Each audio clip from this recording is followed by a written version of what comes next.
नमस्कार। कैसे हैं आप सब? आशा करती हूँ अच्छे होंगे। अगर आप चैनल में नए हैं तो चैनल को लाइक, सब्सक्राइब और शेयर करना ना भूलें। हिंदी पेडोलॉजी हम करने जा रहे हैं सीटेट की, जिसमें से 10 क्वेश्चन हो चुके थे और ये 11वां क्वेश्चन मौन पठन के विषय में धारणा है। इसमें पठन की गति धीमी हो जाती है या एकाग्रचित होकर पढ़ने का अभ्यास होता है या पढ़ने की धीमी ध्वनि होठों से निकलती है या इसे आदर्श वाचन की तुलना बाद किया जाता है। तो ऑप्शन होगा बी, एकाग्रचित होकर पढ़ने का अभ्यास होता है मौन पठन में। क्वेश्चन नंबर 12, मौन वाचन का प्रकार नहीं है। समवेत वाचन, द्रुत वाचन या वैयक्तिक वाचन या फिर अनुकरण वाचन। तो इसमें से पूछा है कि कौन सा नहीं है। समवेत वाचन, द्रुत वाचन तथा अनुकरण वाचन तीनों ही मौन वाचन के प्रकार नहीं हैं। यहाँ पे आपका समवेत, द्रुत और वैयक्तिक वाचन ये तीनों ही मौन वाचन का प्रकार नहीं है। समवेत वाचन में सभी छात्र एक साथ समान ध्वनियों का उच्चारण करते हुए वाचन करते हैं। द्रुत वाचन में शुद्ध उच्चारण के साथ तीव्र गति से वाचन अभ्यास कराया जाता है तथा शिक्षक के द्वारा आदर्श वाचन करने के बाद उसी का अनुकरण करते हुए उच्चारण के साथ वाचन अनुकरण वाचन कहलाता है। वैयक्तिक वाचन मौन वाचन का प्रकार हो सकता है। यह प्रश्न त्रुटिपूर्ण है। ये आपका जो प्रश्न है ये प्रश्न ही त्रुटिपूर्ण है, क्योंकि इसमें से आपके 3 ऑप्शन हैं जो कि ए, बी और डी जो कि आपके गलत हैं। तो अब इसमें से पूछा गया है कि कौन सा प्रकार नहीं है, तो अब इसमें से तो 3 नहीं है, तो एक कैसे बताया जा सकता है।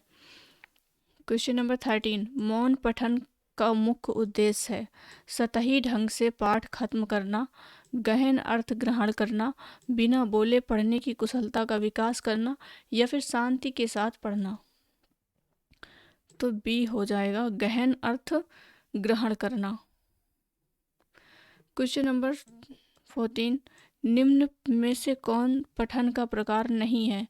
सस्वर पठन, अर्थ पठन, मौन पठन और द्रुत पठन। तो यहाँ पे कोई अर्थ पठन जो है वो कोई प्रकार नहीं है। क्वेश्चन नंबर 15, पढ़ना क्या है। पढ़कर अर्थ समझना या लिखित सामग्री का उच्चारण करना या स्कूल में पुस्तकों की पढ़ाई या फिर शब्दों को सही सही पहचानना। तो क्वेश्चन नंबर ए, पढ़कर अर्थ समझना, ये पढ़ना है।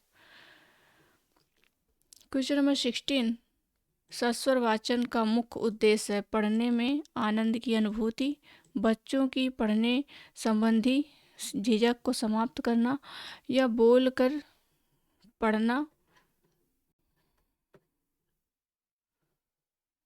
तो यहाँ पे आपका बी ऑप्शन सही हो जाएगा। सस्वर वाचन का मुख्य उद्देश्य बच्चों को छात्रों की पढ़ने संबंधी झिझक को समाप्त करना है। सस्वर वाचन द्वारा बच्चों को शब्दों का सही ज्ञान होता है तथा उच्चारण संबंधी सभी प्रकार की समस्याओं का समाधान शिक्षक करता है। सस्वर पठन से बच्चों में बोलने की शैली का विकास होता है। क्वेश्चन नंबर 17, पाठ्य पुस्तक में दिए गए अभ्यास कैसे हों। जिनके उत्तर निश्चित हों, जो अनुमान और कल्पना पर आधारित हो, जो बहुविकल्पी हो, जो व्याकरण पर ही आधारित हो। तो क्वेश्चन नंबर आपका ऑप्शन नंबर ए, जिनके उत्तर निश्चित हों। पाठ्य पुस्तक में दिए गए अभ्यास कैसे हों, तो जिनके उत्तर निश्चित हों।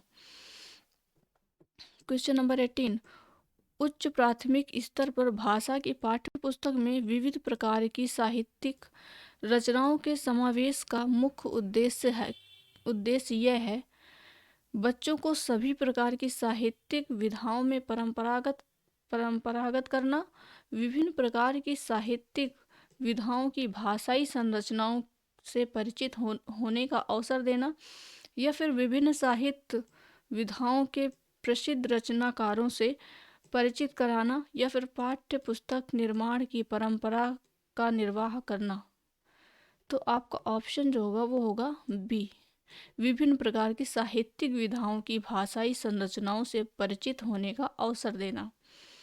उच्च प्राथमिक स्तर पर भाषा की पाठ्यपुस्तक में विविध प्रकार की साहित्यिक रचनाओं के समावेश का मुख्य उद्देश्य विभिन्न प्रकार की साहित्यिक विधाओं की भाषाई संरचनाओं से परिचित होने का अवसर देना।